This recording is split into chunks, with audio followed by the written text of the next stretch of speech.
বরগুনায় গড়ে উঠেছে অসংখ্য ক্লিনিক এবং ডায়াগনস্টিক সেন্টার। বেশিরভাগেরই নেই অনুমোদন এবং দক্ষ টেকনিশিয়ান।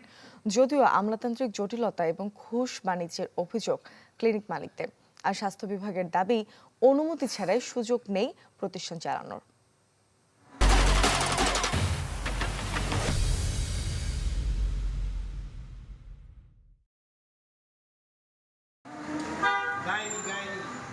নেই স্বাস্থ্য বিভাগের অনুমোদন, হালনাগাদ ট্রেড লাইসেন্স, পরিবেশ ছাড়পত্র সহ প্রয়োজনীয় কাগজপত্র। অথচ বরগুনায় রীতিমতো কার্যক্রম চালিয়ে যাচ্ছে অসংখ্য ক্লিনিক ও ডায়াগনস্টিক সেন্টার।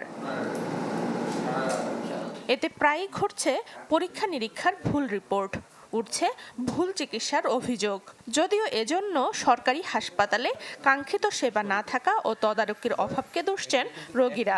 ব্যাঙের ছাতার মতো ডায়াগনস্টিক সেন্টার গড়ে উঠছে এবং এটা যাচ্ছে তাই, কোনো তাদের জনবল নেই। যে মেশিনগুলো এতে যে সঠিক যে রিপোর্ট ওটা আসে না, এবং তারা একটু কিছু হইলেই বলে যে বরিশাল নিয়ে যাও বা ঢাকা নিয়ে যাও। মানুষকে হয়রানি করে, টাকা পয়সা হাতিয়ে নেয়। এটা আসলেই প্রশাসনিকভাবে এদের বিরুদ্ধে একটা ব্যবস্থা নেওয়া উচিত।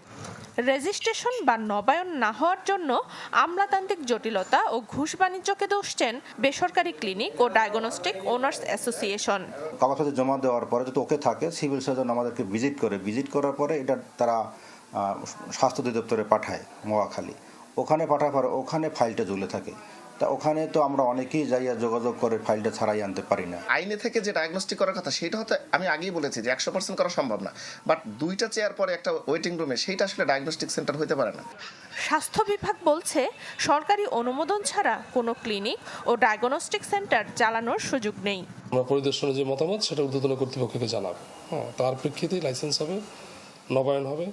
লাইসেন্স এবং নবায়ন এবং সরকারি অনুমোদন ব্যতীত কোনো ক্লিনিক ডায়াগনস্টিক এই জেলায় থাকতে পারবে না, বন্ধ করে দেওয়া হবে। অনিয়ন্ত্রিত এবং লাইসেন্সবিহীন যে ক্লিনিকগুলোর কথা আমি অবশ্যই আমার এডিএমকে বলবো এই বিষয়ে মোবাইল কোর্ট কার্যক্রম অব্যাহত রাখতে।